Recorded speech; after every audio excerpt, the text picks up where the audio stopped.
നമസ്കാരം. ജ്യോതിഷ വിശ്വാസികളായ എല്ലാ പ്രിയപ്പെട്ട പ്രേക്ഷകർക്കും ശ്രീഭദ്ര ജ്യോതിഷം ചാനലിലേക്ക് സ്വാഗതം.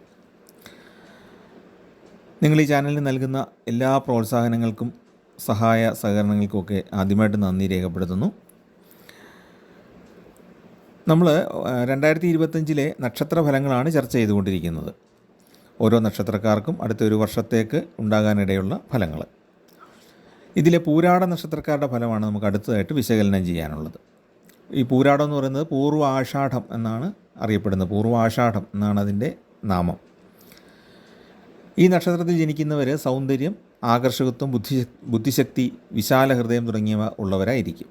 പിന്നെ അവർക്ക് നല്ല ശുഭാപ്തി വിശ്വാസം ഉണ്ടായിരിക്കും, അഭിമാനബോധം ഉണ്ടായിരിക്കും, നന്നായിട്ട് സംസാരിക്കാനുള്ള കഴിവ്, വളരെ ആകർഷകമായിട്ടായിരിക്കും സംസാരിക്കുന്നത്. പിന്നെ സുഹൃത്തുക്കളോട് വളരെ ആത്മാർത്ഥതയുള്ള പെരുമാറ്റം തുടങ്ങിയ ഗുണങ്ങളെല്ലാം അവർക്ക് ഉണ്ട്. സ്നേഹം, വാത്സല്യം തുടങ്ങിയ സൽഗുണങ്ങളൊക്കെ ഉണ്ട്. മറ്റുള്ളവരെ സഹായിക്കാനുള്ള മനസ്ഥിതിയുണ്ട്. അതുപോലെ തന്നെ മറ്റുള്ളവരുടെ അഭിപ്രായങ്ങൾ കേൾക്കാനുള്ള ഒരു സന്മനസ്സ് തുടങ്ങിയവയെല്ലാം ഉണ്ട്. അങ്ങനെ ഒരു നല്ലൊരു സുഹൃത്ത് വലയം ഇവർക്കെപ്പോഴും ഉണ്ടായിരിക്കും. കലാപരമായ കാര്യങ്ങളിലും വിശ്വാസപരമായ കാര്യങ്ങളിൽ, മതപരമായ കാര്യങ്ങളിലും അല്ലെങ്കിൽ പൂജാ കാര്യങ്ങളിലുമൊക്കെ അവർക്ക് താല്പര്യം ഉണ്ടായിരിക്കും. പക്ഷേ ഇവർക്കൊരു പ്രത്യേകതയുള്ളത് എന്താണ്? ഒരു എടുത്തുചാട്ടക്കാരായിരിക്കും. പെട്ടെന്നാണ് ഓരോരോ കാര്യത്തിൽ അഭിപ്രായം പറയുകയും ഇടപെടുകയും ചെയ്യുന്നത്. പിന്നെ തങ്ങൾ ചെയ്യുന്ന കാര്യങ്ങൾ അല്ലെങ്കിൽ താങ്കൾ പറയുന്ന കാര്യങ്ങൾ ആണ് സത്യം, അല്ലെ അതാണ് ശരി എന്നുള്ളൊരു നിർബന്ധ ബുദ്ധി, ഒരു ശാഠ്യം ഇവർക്ക് എപ്പോഴും ഉണ്ടായിരിക്കും. അതിനു വേണ്ടിയിട്ട് ധാരാളം ന്യായീകരണങ്ങൾ കൊണ്ടുവരുന്നൊരു സ്വഭാവവും ഉണ്ടായിരിക്കും. അവരുടെ അഭിപ്രായത്തെ കീഴ്പ്പെടുത്താനായിട്ട് ഭയങ്കര ബുദ്ധിമുട്ടാണ്. അതേസമയത്ത് വാദപ്രതിവാദത്തിലൊക്കെ അവർക്ക് പല പല ന്യായങ്ങൾ നിരത്തി ജയിക്കാനുള്ള കഴിവുണ്ട്. അതേസമയത്ത് ഇതിനൊരു ഗുണപരമായ വശം കൂടെ ഉണ്ട്. അതെന്താണ്? ഇപ്പോൾ ഒരു കാര്യം നമ്മളെ പറഞ്ഞ് മനസ്സിലാക്കണം. ഒരു അധ്യാപകൻ്റെ സ്ഥാനത്ത് നിന്ന് അല്ലെങ്കിൽ ഒരു ഗുരുവിൻ്റെ സ്ഥാനത്ത് നിന്ന് ആരെങ്കിലും കാര്യങ്ങൾ പറഞ്ഞ് മനസ്സിലാക്കണമെങ്കിൽ പൂരാടക്കാരതിന് വളരെ മിടുക്കരാണ്. കാരണം കാര്യകാരണ സഹിതം ഓരോന്ന് ബോധ്യപ്പെടുത്താൻ അവർക്ക് പ്രത്യേകമായ കഴിവ് ഉണ്ടായിരിക്കും. അതായത് ചുരുക്കത്തിൽ പറഞ്ഞാൽ മറ്റുള്ളവരെ ഉപദേശിക്കാൻ ഇവർ വളരെ മിടുക്കരാണ്. പക്ഷേ മറ്റുള്ളവരുടെ ഉപദേശം കേൾക്കുന്നതിൽ വിമുഖരുമാണ്. അത് കേൾക്കും, ശ്രദ്ധിക്കും, പക്ഷേ ഉള്ളിലേക്കത് സ്വീകരിക്കാനായിട്ട് അവർക്ക് മടിയായിരിക്കും. എന്നാൽ മറ്റുള്ളവരുടെ തെറ്റുകൾ പുറത്തു കൊടുക്കുക, അങ്ങനെയുള്ള കാര്യങ്ങളൊക്കെ ഉണ്ട്. ദയാവായ്പ് കാണിക്കുക, സഹായങ്ങൾ ചെയ്തു കൊടുക്കുക, ഇതൊക്കെ അവർ ചെയ്യും. പക്ഷേ ഇവർക്ക് ഒരു ദോഷകരമായ അനുഭവം കൂടെ ഉണ്ട്. അതായത് ഇതിൽ ഈ പൂരാട നക്ഷത്രമുള്ള പലരും അവർ ചെയ്യാത്ത തെറ്റുകൾക്ക് ആരോപണങ്ങളോ അപവാദങ്ങളോ കേൾക്കേണ്ടി വരുന്ന അനുഭവങ്ങൾ ഉള്ളവരാണ്. സ്ഥിരമായ സുഹൃത്തുക്കൾ ഇവർക്ക് ഉണ്ടായിരിക്കുകയില്ല. എന്ന് പറഞ്ഞാൽ സുഹൃത്തുക്കൾ പിണങ്ങിപ്പോവുക എന്നുള്ളതല്ല. കുറേ സുഹൃത്തുക്കൾ വരുന്നു, പിന്നെ അതിൽ ഓരോരുത്തർ പല വഴിക്ക് ഉപജീവനം തേടിയോ അല്ലെങ്കിൽ മറ്റെന്തെങ്കിലും കാരണം കൊണ്ടോ സ്ഥലം വിറ്റോ ഒക്കെ മാറി മാറി പോകും. പിന്നെ ആ ബന്ധങ്ങൾ പതുക്കെ പതുക്കെ കുറഞ്ഞ് വരും. വീണ്ടും പുതിയ സുഹൃത്തുക്കൾ ഈ സമയത്ത് ഉണ്ടാവും. അപ്പോൾ ഇങ്ങനെ ഒരു ജീവിത രീതിയായിരിക്കും അവർക്ക് ഉണ്ടായിരിക്കുന്നത്. പിന്നെ അവർക്ക് ശ്വാസകോശ സംബന്ധമായ അസുഖങ്ങളൊക്കെ പിടിപെടാനുള്ള സാധ്യതയുണ്ട്. സന്ധികൾക്ക് തളർച്ചയുണ്ടാകാം. ജനനേന്ദ്രിയ രോഗങ്ങൾ, യോനി രോഗങ്ങളൊക്കെ ഉണ്ടാകാനുള്ള സാധ്യതയുണ്ട്. പിന്നെ എന്തെങ്കിലും ഈ മസിൽ സ്പ്രെയിൻസ്, അതായത് ഉളുക്ക്, ചതവ് തുടങ്ങിയ കാര്യങ്ങളൊക്കെ പലപ്പോഴും ഉണ്ടാകാം. ഈ സന്ധികളുടെ വേദനകളാണ് അവരെ പലപ്പോഴും ബുദ്ധിമുട്ടിക്കുന്നത്. ഇതിങ്ങനെ ഇടയ്ക്കിടയ്ക്ക് ഉണ്ടായിക്കൊണ്ടിരിക്കും. അതാണ് പൂരാട നക്ഷത്രക്കാരുടെ ആരോഗ്യപരമായ ഒരു പ്രത്യേകത. ഈ നക്ഷത്രത്തിൽ ജനിച്ച സ്ത്രീകൾ സൗന്ദര്യവും ആഡംബരഭ്രമവും ഊർജ്ജസ്വലതയും ഉള്ളവരായിരിക്കും. ഇവരുടെ വിവാഹബന്ധത്തെ സംബന്ധിച്ച് പറഞ്ഞാൽ ഉദ്ദേശിക്കാത്ത രീതിയിലായിരിക്കും ആ വിവാഹബന്ധം പോകുന്നത്. വളരെ പ്രതീക്ഷയോടെ വിവാഹം കഴിച്ചിട്ട് കുറച്ച് കഴിയുമ്പോഴായിരിക്കും മനസ്സിലാകുന്നത് ഞാൻ ഉദ്ദേശിച്ച രീതിയിലുള്ളൊരു പങ്കാളി അല്ല എനിക്ക് വന്നിരിക്കുന്നതെന്ന്. അങ്ങനെ പല പ്രയാസങ്ങളും ഉണ്ടാകാറുണ്ട്. പക്ഷേ അവരതുമായിട്ട് അഡ്ജസ്റ്റ് ചെയ്ത് മുന്നോട്ട് പോവുകയും ചെയ്യും. ഗൃഹഭരണത്തിൽ നല്ല കഴിവുള്ളവരും പാചകത്തിലും കലാകാര്യങ്ങളിലുമൊക്കെ ഈ സ്ത്രീകൾ വളരെ മിടുക്കരായിരിക്കും. വീടിനും കുടുംബത്തിനും ഐശ്വര്യമായിട്ട് തന്നെ മുന്നോട്ട് പോകാനുള്ള കഴിവുണ്ടവർക്ക്. പക്ഷേ അവരുടെ പ്രത്യേകത എന്താണ്? മനസ്സിലുള്ളത് വെട്ടിത്തുറന്ന് പറയുന്ന ഒരു സ്വഭാവക്കാരാണ്. അത് മറ്റുള്ളവർക്ക് ഇഷ്ടപ്പെട്ടാലും ഇല്ലെങ്കിലും അതങ്ങ് തുറന്നു പറയും അഭിപ്രായം. അപ്പോൾ അതൊരു ഗ്രൂപ്പായിട്ടൊക്കെ ഇരുന്ന് ചർച്ച ചെയ്യുമ്പോൾ ഇത്രയും വെട്ടിത്തുറന്ന് പറയുന്നത് പലർക്കും അലോസരം ഉണ്ടാക്കും. അപ്പോൾ അതാണ് ഈ പൂരാട നക്ഷത്രക്കാരായ സ്ത്രീകളുടെ ഒരു പ്രത്യേകത. ഇനി നമുക്ക് അവരുടെ 2025 ഫലങ്ങളിലേക്കൊന്ന് നോക്കാം. പൂരാട നക്ഷത്രം ധനിക്കൂറിലാണ് ഉൾപ്പെടുന്നത്. വർഷാരംഭത്തിൽ ശനി സഞ്ചരിക്കുന്നത് അവരുടെ 3-ാം ഭാവത്തിലാണ്. ശനിക്ക് കൃഷിഭൂമിയുടെ ഒരു ആധിപത്യമുണ്ട്. ചൊവ്വയെ പോലെ തന്നെ ചൊവ്വയ്ക്ക് ഭൂമിയുടെ ഒരു ആധിപത്യമുണ്ട്. കുജനാണല്ലോ, ഭൂമിയുടെ പുത്രനാണ്. പക്ഷേ ഇവിടെ ശനിയെ സംബന്ധിച്ചിടത്തോളം കൃഷിയുടെ ആധിപത്യം കൂടെ ഉണ്ട്, കൃഷിഭൂമിയുടെയൊക്കെ. അതുകൊണ്ട് തന്നെ 3-ൽ ശനി സഞ്ചരിക്കുന്ന കാലം കാർഷിക മേഖലയിൽ നിന്ന് നല്ല വരുമാനം കിട്ടും. കാർഷിക ഉൽപ്പന്നങ്ങളുമായിട്ട് ബന്ധപ്പെട്ട വ്യാപാരങ്ങളിൽ നിന്ന് നല്ല വരുമാനം ഉണ്ടാകും. ശനിയുടെ 3-ാം ഭാവസ്ഥിതി എന്ന് പറയുന്നത് വളരെ ഗുണകരമാണ്. 3, 6, 11 ഭാവങ്ങളിൽ ശനി സഞ്ചരിക്കുമ്പം ആ ജാതകന് വളരെയേറെ ഗുണങ്ങൾ ഉണ്ടാകും. പിന്നെ നമ്മൾ ജോലി ചെയ്യുന്ന സർക്കാർ ജോലിയോ അല്ലെങ്കിൽ സ്വകാര്യ സ്ഥാപനങ്ങളിലൊക്കെ ജോലി ചെയ്യുന്നവരുടെ അനുഭവം നോക്കിയാൽ ഉദ്യോഗസ്ഥർക്ക് സഹപ്രവർത്തകരിൽ നിന്ന് സഹായം ലഭിക്കുന്നതാണ്. മേലധികാരികൾ ചുമതലപ്പെടുത്തുന്ന ദൗത്യങ്ങൾ ഏറ്റെടുക്കാനും അതിൽ വിജയിക്കാനും ഒക്കെ സാധിക്കും. അതുകൊണ്ട് തന്നെ ജോലിയിൽ സ്ഥാനക്കയറ്റമോ ശമ്പള വർധനയോ ഒക്കെ പ്രതീക്ഷിക്കാം. പുതിയ ജോലി തേടുന്നവർക്ക് കാലം വളരെ അനുകൂലമാണ്. പഠനത്തിനായോ ജോലിക്കായോ അല്ലെങ്കിൽ കുടുംബാംഗങ്ങളുമായിട്ട് ഒത്തുചേരുന്നതിനോ ഒക്കെ വിദേശയാത്ര ചെയ്യാനുള്ള സാധ്യതയുണ്ട്. ആത്മാർത്ഥതയോടെ മുന്നിട്ടിറങ്ങുന്ന കാര്യങ്ങളിൽ കുടുംബാംഗങ്ങളുടെയൊക്കെ പിന്തുണ ധാരാളമായിട്ട് ലഭിക്കുന്നതുമാണ്. വീട് നിർമ്മാണം പൂർത്തിയാക്കാൻ ആഗ്രഹിക്കുന്നവർക്ക് അത് ഈ വർഷം സാധിക്കും. ഈ 2025 വർഷത്തിൻ്റെ ആദ്യ ഭാഗം സന്താനങ്ങൾക്ക് അത്ര നല്ലതല്ല. കാരണം ഈ പൂരാട നക്ഷത്രക്കാരെ സംബന്ധിച്ച് വർഷ ആരംഭത്തിൽ വ്യാഴം 6-ാം ഭാവത്തിലാണ് സഞ്ചരിക്കുന്നത്. ഈ 6-ാം ഭാവം എന്ന് പറയുന്നത് ദൈവാധീനം കുറഞ്ഞിരിക്കുന്ന ഒരു ഭാവമാണ്.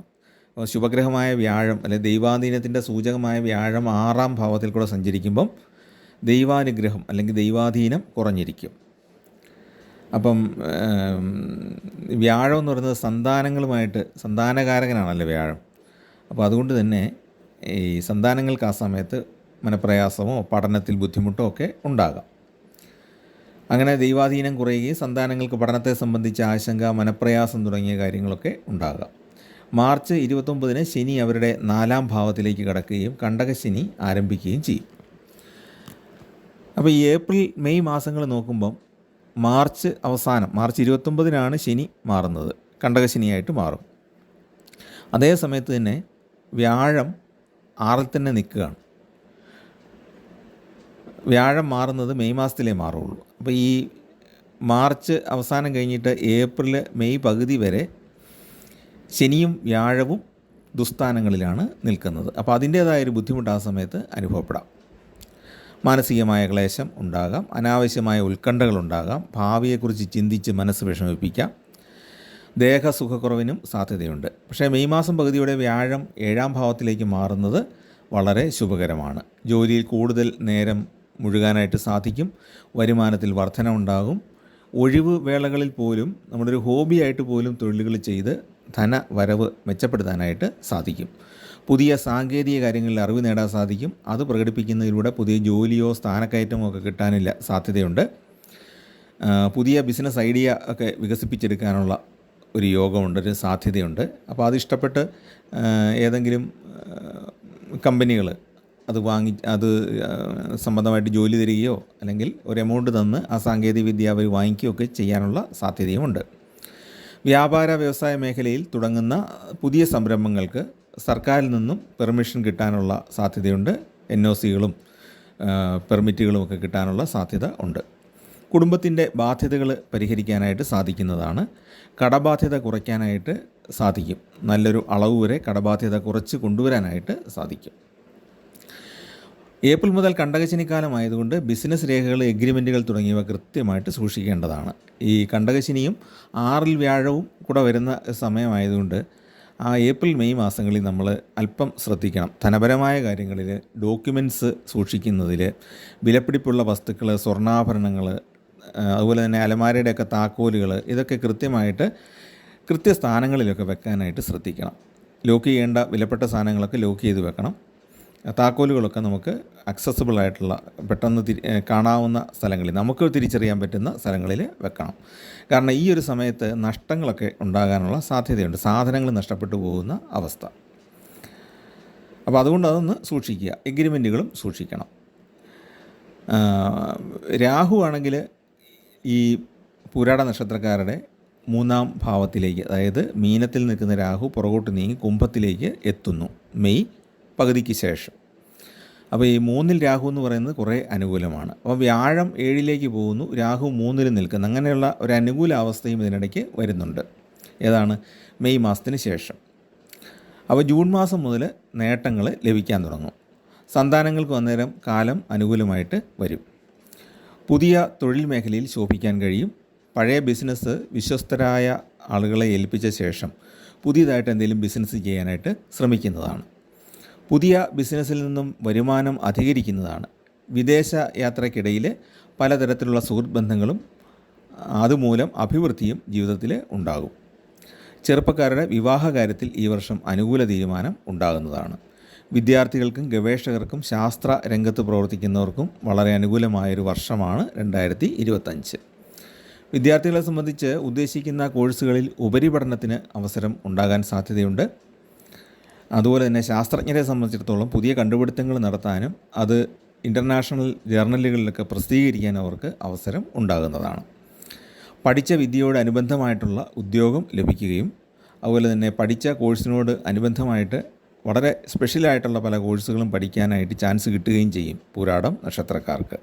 അതുകൊണ്ട് 2025 രണ്ടാമത്തെ പകുതി അവർക്ക് ഗുണകരമാണ്. വ്യാഴം മാറുന്നതോടുകൂടി അവർക്ക് ഗുണം ലഭ്യമാകുന്നതാണ്. രാഹുവിൻ്റെ നീക്കവും, അതായത് 3-ാം ഭാവത്തിലേക്കുള്ള രാഹുവിൻ്റെ വരവും അവർക്ക് ഗുണകരമായിട്ടാണ് വരുന്നത്. പിന്നെ ശനി മീനൻ രാശിയിൽ കണ്ടകശനിയായിട്ടാണ് നിൽക്കുന്നതെങ്കിലും ഈ മീനൻ രാശി വ്യാഴത്തിൻ്റെ രാശി ആയതുകൊണ്ട് ശനിയെ കൊണ്ടുള്ള വലിയ ഉപദ്രവങ്ങളൊന്നും അവർക്ക് ഉണ്ടാവുകയുമില്ല. കണ്ടകശനിയാണെങ്കിൽ പോലും ദ്രോഹകരമായിട്ടുള്ള, അതായത് ജീവിതത്തെ മാറ്റിമറിക്കുന്ന രീതിയിലുള്ള ദുരനുഭവങ്ങളൊന്നും ആ സമയത്ത് ഉണ്ടാകാനിടയില്ല. അപ്പോൾ പിന്നെ വ്യാഴത്തിൻ്റെ 7-ലെ സ്ഥിതി കൊണ്ടുള്ള ഗുണാനുഭവങ്ങൾ വർദ്ധിച്ചു നിൽക്കും. അതുകൊണ്ടാണ് ഈ പറഞ്ഞ പോലെ രണ്ടാമത്തെ പകുതിയിൽ, വർഷത്തിൻ്റെ രണ്ടാമത്തെ പകുതിയിൽ നേട്ടങ്ങൾ കൂടുതലായിരിക്കുമെന്ന് പറഞ്ഞത്. ഇനി നമുക്ക് പൂരാട നക്ഷത്രക്കാർ ചെയ്യേണ്ട വഴിപാടുകളെ പറ്റി ഒന്ന് നോക്കാം.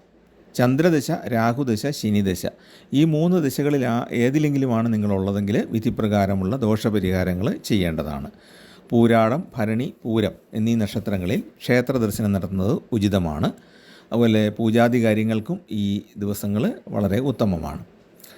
പിന്നെ അവർ ചെയ്യേണ്ട കർമ്മങ്ങൾ ശുക്രപ്രീതികരങ്ങളായ കർമ്മങ്ങളാണ് ചെയ്യേണ്ടത്.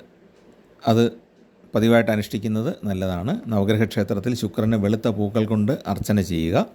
വെള്ളിയാഴ്ച ദിവസം ചെയ്താൽ കൂടുതൽ നല്ലതാണ്. അതോടൊപ്പം തന്നെ മഹാലക്ഷ്മി ഭജനവും അന്നപൂർണേശ്വരി ഭജനവും നടത്തുന്നത് ഉത്തമമാണ്. പൂരാട നക്ഷത്രവും വെള്ളിയാഴ്ചയും ചേർന്ന് വരുന്ന ദിവസം സവിശേഷ പ്രാധാന്യത്തോടെ ഈ പറഞ്ഞ കാര്യങ്ങൾ അനുഷ്ഠിക്കുന്നത് നല്ലതാണ്. അതായത് മഹാലക്ഷ്മി ക്ഷേത്രത്തിൽ ദർശനം നടത്തി അവിടെ അർച്ചന, പട്ട് തുടങ്ങിയവയൊക്കെ സമർപ്പിക്കുക. ശുക്രന് വഴിപാടുകൾ ചെയ്യുക. പിന്നെ ജന്മനക്ഷത്രം തോറും ലക്ഷ്മി പൂജ നടത്തുന്നത് നല്ലതാണ്. ധനപരമായ കാര്യങ്ങൾക്ക് വളരെ ഗുണകരമാണ്. പിന്നെ പൂരാട നക്ഷത്രം ധനു രാശിയിലാണ് വരുന്നത്. ആ രാശിയുടെ അധിപൻ എന്ന് പറയുന്നത് വ്യാഴമാണ്. അപ്പോൾ രാശിയാധിപനായ വ്യാഴത്തെ പ്രീതിപ്പെടുത്തുന്ന കർമ്മങ്ങൾ അനുഷ്ഠിക്കുന്നത് ഗുണകരമാണ്. വിഷ്ണു ക്ഷേത്ര ദർശനം, വിഷ്ണു സഹസ്രനാമ ജപം ഇവയൊക്കെ ചെയ്യുന്നത് ഒരുപാട് ഗുണങ്ങൾ അവർക്ക് കൊണ്ടുവരും. മനസ്സ് ശാന്തമാകും, സന്താനങ്ങൾക്ക് അഭിവൃദ്ധി ഉണ്ടാകും. അതൊക്കെ ഈ വ്യാഴത്തെ പ്രാർത്ഥിക്കുന്നത് നല്ലതാണ്. വ്യാഴാഴ്ചയും പൂരാട നക്ഷത്രവും ചേർന്ന് വരുന്ന ദിവസം വിഷ്ണു പൂജ നടത്തുന്നതും നല്ലതാണ്. അപ്പം നമ്മുടെ സാമ്പത്തിക സ്ഥിതി അനുസരിച്ച് നമുക്ക് പറ്റുന്ന പൂജകളും വഴിപാടുകളൊക്കെ ചെയ്യുക. സാമ്പത്തികമായിട്ട് വലിയ സ്ഥിതിയിലൊന്നും അല്ലാത്ത ആളുകൾ, സാമ്പത്തികമായിട്ട് അല്പം വിഷമതകളുള്ളവർ ചെറിയ വഴിപാടുകൾ ചെയ്യുക. വിഷ്ണു ഭഗവാനെ നെയ്വിളക്ക് തെളിയിക്കുക. അതുപോലെ തന്നെ ശനിയുടെ കണ്ടകശനി ദോഷം മാറാൻ വേണ്ടി ശാസ്താവിന് അർച്ചനകൾ ചെയ്യുക. ശാസ്താവിന് നെയ്വിളക്ക് തെളിയിക്കുന്നത് നല്ലൊരു വഴിപാടാണ്. അതുപോലെ തന്നെ എള്ളുതിരി തെളിയിക്കുക, ശനിദേവന് എള്ളുതിരി തെളിയിക്കുക. അതുപോലെ ശുക്രന് നെയ്വിളക്ക് തെളിയിക്കുക, ശുക്രന് വെളുത്ത പട്ട് സമർപ്പിക്കുക തുടങ്ങിയ കാര്യങ്ങളൊക്കെ നമുക്ക് സിമ്പിളായിട്ട് ചെയ്യാവുന്ന അധികം ചിലവില്ലാത്ത വഴിപാടുകളാണ്. നമുക്ക് സാമ്പത്തികമായിട്ട് നല്ല നിലയിലാണെങ്കിൽ ഈ പറഞ്ഞ പോലെ ലക്ഷ്മി പൂജയും വിഷ്ണു പൂജയുമൊക്കെ ചടങ്ങുകളനുസരിച്ച് തന്നെ ചെയ്യാനായിട്ട് സാധിക്കും. ഇനി ഇതൊന്നും പറ്റിയില്ലെങ്കിൽ നിങ്ങൾ ഒരു നെയ്വിളക്ക്, ഒരു തുളസിമാലയും കൂടെ സമർപ്പിച്ചാലും വിഷ്ണു ഭഗവാന്റെ പ്രസാദം ലഭ്യമാകുന്നതാണ്. അപ്പോൾ ഇതൊക്കെ ചെയ്തു കഴിഞ്ഞാൽ ദോഷങ്ങളൊക്കെ മാറിയിട്ട് ഗുണകരമായ അവസ്ഥകളുണ്ടാകും. സാമ്പത്തികമായിട്ട് മെച്ചമുണ്ടാകും. നമ്മുടെ അഭിപ്രായങ്ങൾക്ക് സമൂഹത്തിൽ അംഗീകാരം ലഭിക്കും. അങ്ങനെയുള്ള കുറേ നല്ല അനുഭവങ്ങൾ ഈ വർഷം ഉണ്ടാകും. പൊതുവെ നോക്കുമ്പം മെയ് മാസത്തിന് ശേഷം, മെയ് പകുതിക്ക് ശേഷം ഗുണകരമായ അനുഭവങ്ങളാണ് കൂടുതലും ഉണ്ടാകുന്നത്.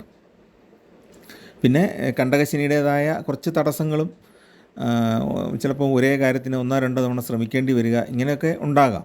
അത് പക്ഷേ ജീവിതത്തിൻ്റെ ഭാഗമായതുകൊണ്ട് അതിനെ നമുക്ക് ഒരു വഴിപാട് ചെയ്തൊന്നും തടസ്സപ്പെടുത്താൻ പറ്റുകയില്ല. എല്ലാ മനുഷ്യരുടെയും ജീവിതത്തിൽ ഏതെങ്കിലുമൊക്കെ ഘട്ടത്തിൽ ഈ തടസ്സങ്ങളും പ്രയാസങ്ങളും ഒക്കെ വന്നു പോകുന്നതാണ്. പക്ഷേ പൊതുവെയുള്ള നമ്മുടെ ഭാഗ്യം വർദ്ധിപ്പിക്കാനും ഗുണാനുഭവങ്ങൾ മെച്ചപ്പെടുത്താനുമാണ് ഈ വഴിപാടുകൾ നമ്മൾ ചെയ്യുന്നത്. അപ്പോൾ ഇത്രയേ ഉള്ളൂ പൂരാട നക്ഷത്രക്കാരുടെ ഫലം ചുരുക്കത്തിൽ പറഞ്ഞാൽ. ചാനൽ ഇഷ്ടപ്പെട്ടെങ്കിൽ ഒന്ന് സബ്സ്ക്രൈബ് ചെയ്യുകയും നിങ്ങളുടെ സുഹൃത്തുക്കൾക്കും പരിചയക്കാർക്കും ബന്ധുക്കൾക്കൊക്കെ ഒന്ന് ഷെയർ ചെയ്ത് കൊടുക്കുകയും ചെയ്യുക. എല്ലാവർക്കും ഈശ്വരാനുഗ്രഹം ഉണ്ടാകട്ടെ. നിങ്ങൾക്കും നിങ്ങളുടെ സന്താനങ്ങൾക്കും നിങ്ങളുടെ കുടുംബ പരമ്പരയിലുള്ളവർക്കുമൊക്കെ നല്ല നല്ല അനുഭവങ്ങൾ ഉണ്ടാകട്ടെ എന്ന് പ്രാർത്ഥിക്കുന്നു. നമസ്കാരം.